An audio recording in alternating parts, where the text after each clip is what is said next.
Welcome back to my YouTube channel. This is Kimfx-concepts, and I'm back again with episode 3 on market structure. So basically on this episode, I'm going to be talking about the external structure and the internal structure, how to differentiate the two. I'm going to be talking about liquidities on internal structure. And yes, so we start on, we're going to start on external structure. We are going to start with on external structure. And we are going to have an example as we covered on episode 1 and episode 2.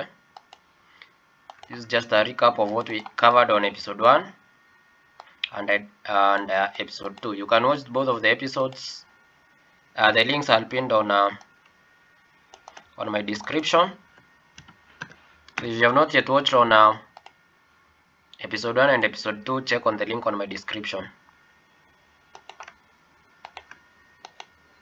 So we have BOS. The first pullback after a break of structure is always known as the inducement. And below here we have an order block as usual. We assume this order block has all the four qualities of a valid order block. And if you have to execute that, you take your trades from this order block over here. Now, we want to talk about now. On this scenario, I'm going to give you a scenario with both the internal structure and the external structure.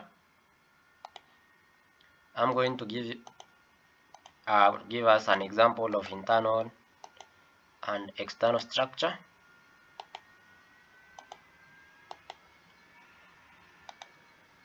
On the previous videos, I've been focusing most on external structures, and now in this video, I'm going to be focusing on both the external and the internal structure. So at this point, we start by mapping out the external structure. And for the difference, we are going to be using caps on the external structure. So on this external structure, we have a BOS. And on the process of mapping out a market structure, we normally mark a BOS and then we check for a swing low that led to that BOS or a swing high, depending on the trade of the market. On this case, we are bullish.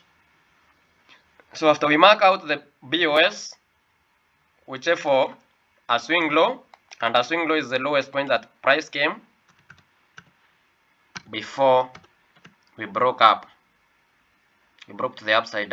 So we have the swing low at that point. We again have an external BOS at this point. We have our external BOS at that point. And below here, we have our swing low. Our swing low. We can add up some more price actions at this point.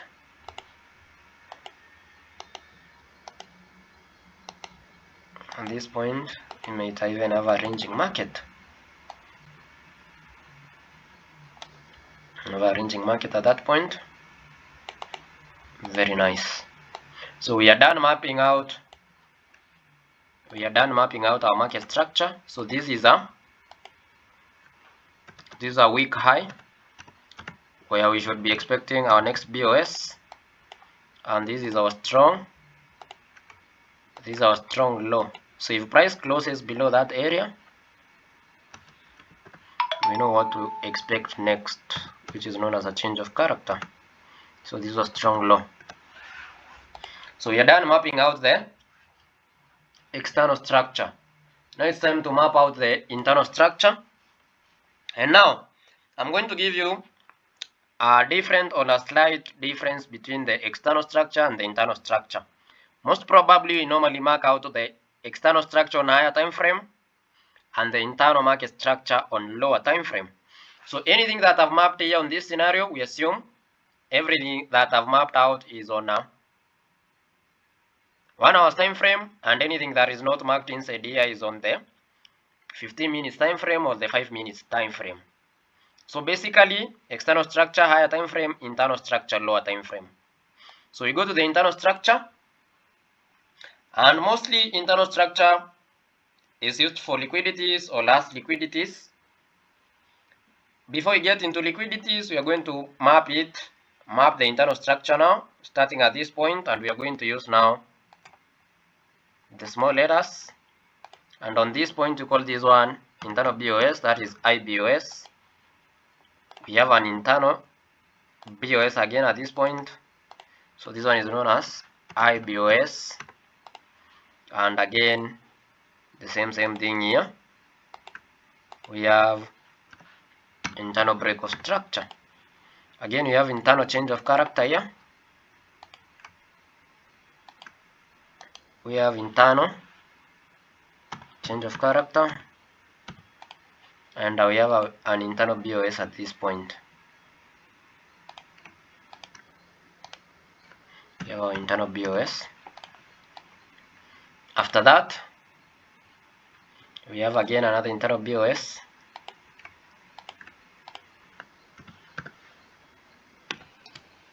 We have again another internal BOS here.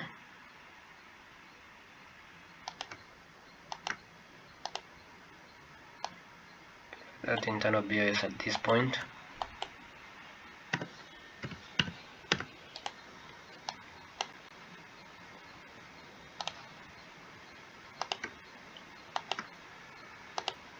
Internal change of character. And we have an internal BOS again. We map out everything we are seeing. And again, we have another internal BOS.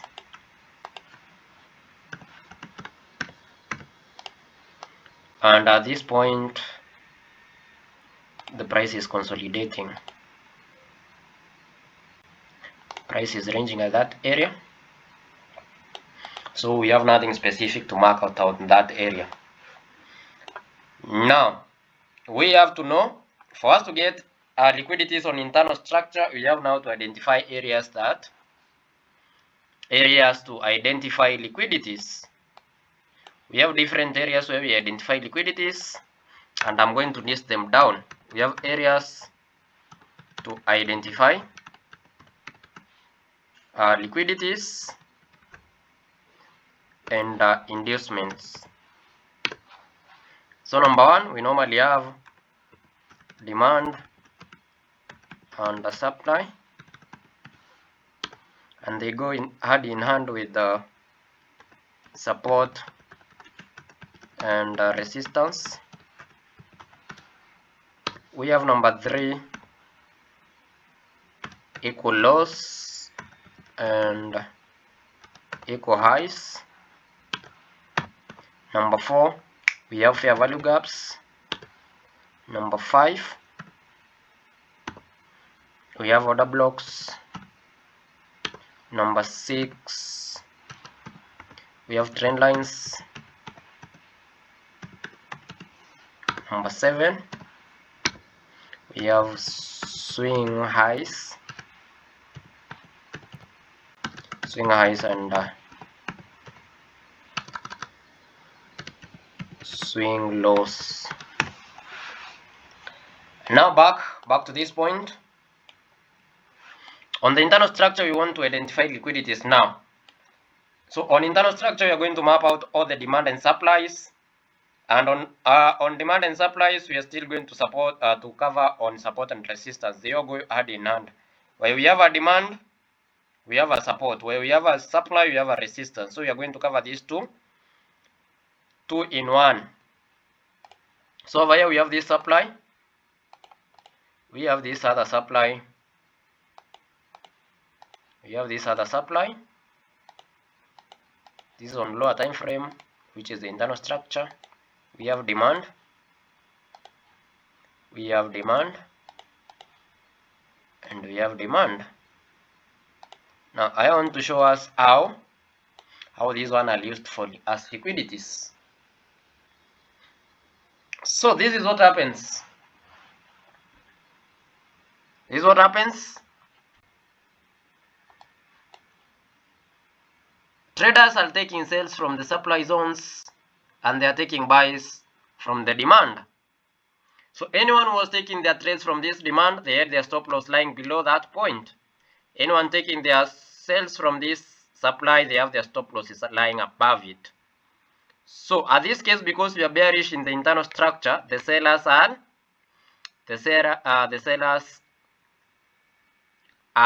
in profits and they are being protected. But now, what is happening to the buyers?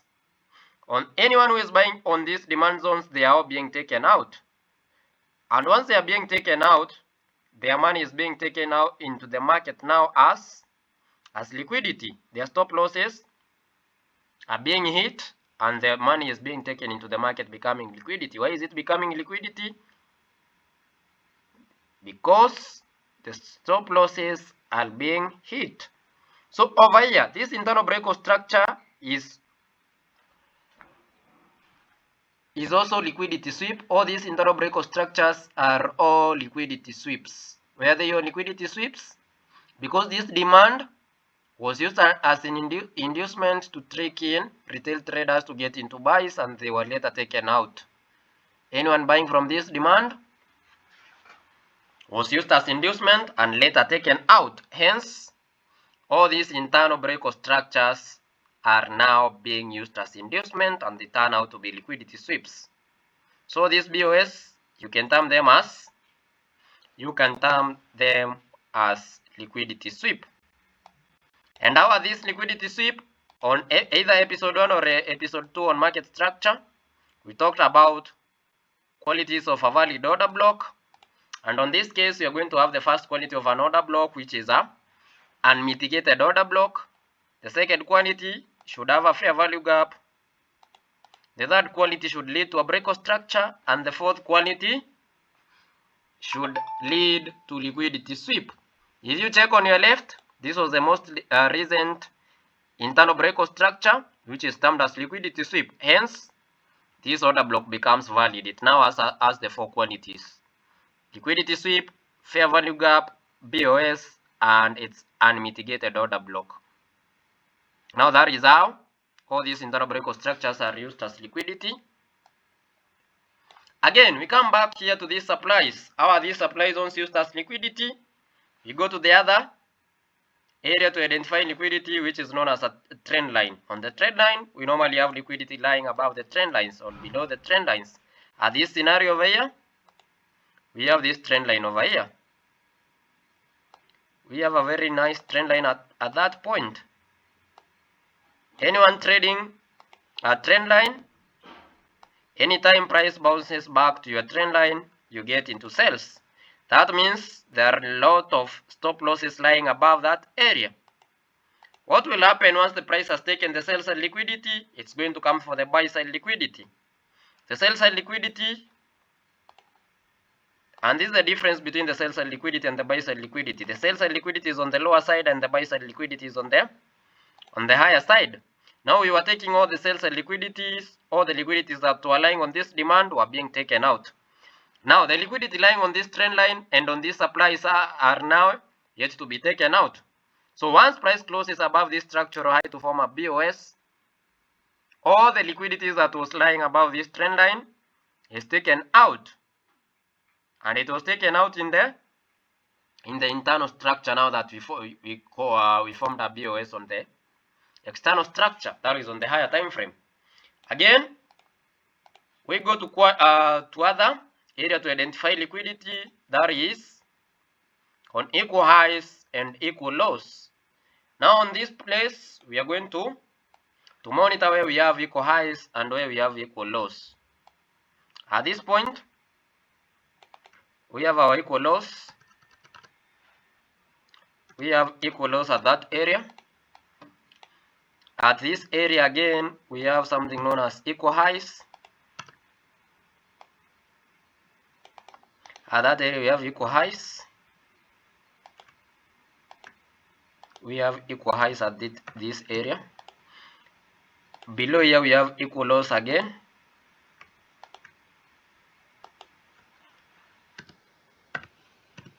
And again, at this point, we have equal highs. and here we have equal lows. All those are liquidities, huh? So we are going to focus on these equal lows and these equal highs. Now, how are they being used by smart traders to induce retail traders into the market?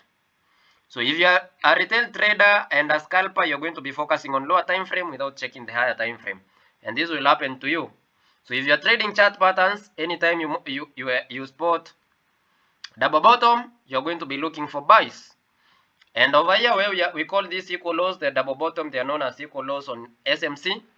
So we can spot equal lows or the double bottom. So as a retail trader, you're having your padding orders over here. You have your buy limits to buy from these equal lows. You have your padding sell limits to sell from these equal highs, and you have your padding buy limits to buy above these equal lows. What does that mean? It means anyone buying having padding orders on these equal lows, they have their stop losses lying below there. Anyone having padding orders on those equal highs, they have stop losses lying above there, and this one have their stop losses lying below there. The smart traders will take you out because, again, we said stop losses is money and money is liquidity. So we are going to have liquidity sweep at this area. We are going to have a lot of liquidity lying below these equal lows in form of stop losses, and price is going to sweep all these liquidities and then head to your direction. Again, if you're having your padding orders at these equal highs, price is going to sweep that liquidities over there, and then it's going to head on the other side. Again, if you're having your padding orders at these equal lows, price is going to take you out and head to the other direction. So anytime you spot all these that you have covered over here, you just stay out of the market. And this is specifically or mostly on lower time frame on the internal structure as illustrated on this diagram. So before we move to live examples, take a minute of your time, subscribe on our YouTube channel, turn on the notification bell, and leave a comment for us.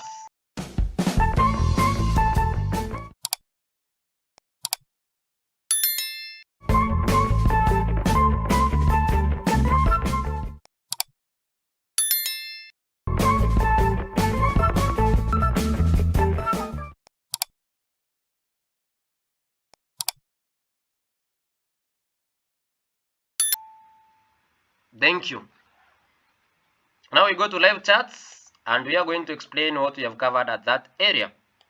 On this area, we are going to first start on by mapping out the external structure, and over here we have our BOS and we have our swing high that led to that BOS at that point.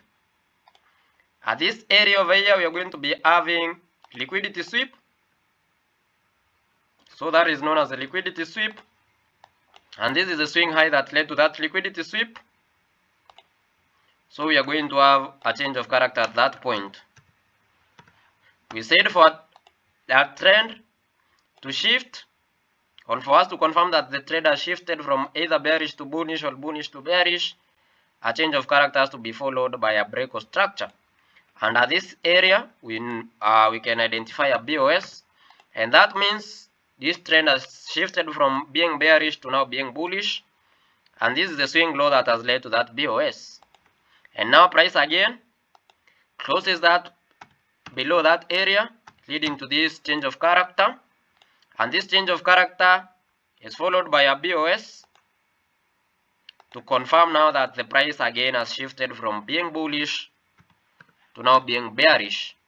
And you can see over here we have a BOS again, and that means we have a continuation of that down trade. And until this point,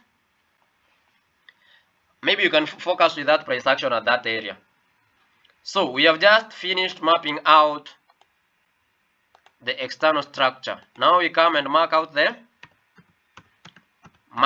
internal structure, and we are going to start from where we began. So anything that is not marked in between these swing highs and this BOS is all internal structure. And above here we have the equal highs. We have these equal highs, And on equal highs, anytime you spot equal highs, anytime we spot equal highs, that means that there is liquidity lying above there. I'm not going to talk much about that because I've explained it above or some few minutes ago. It's just taking on our live examples. And over here we have equal loss. Again, those are liquidities. Over here we have internal breakout structure. We have internal BOS, which again is a liquidity sweep.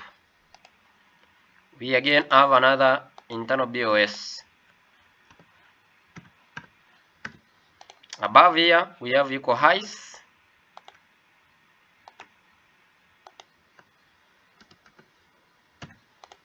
And we have trendline liquidity.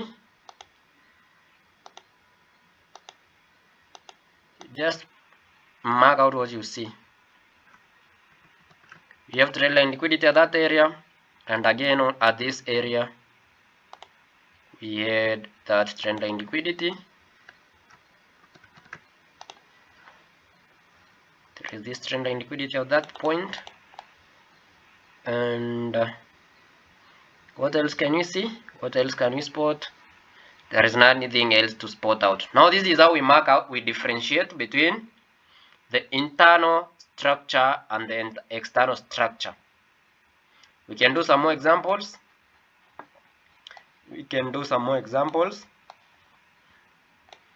This is the swing high. That is a swing high that has led to this BOS. And this is the week low where we expect to see the next BOS. Unless price closes above this area, we don't have any internal structure or internal breakout structure. We don't have a change of character, sorry. This is a swing high. If now price closes above that swing high, we are going to form a change of character. If price closes below this week low, we are going to form a BOS. And until this point, price has not closed either below this week low or above this strong high. So anything happening in between here, this is the internal structure. And anything in between this area, this is all liquidity. So if you mark this as a breakout structure, this should be internal breakout structure, internal change of character, and internal breakout structure, internal change of character, internal breakout structure, equal lows, equal highs, trend line. We have a trend line liquidity here. We have trend line liquidity. We have equal lows.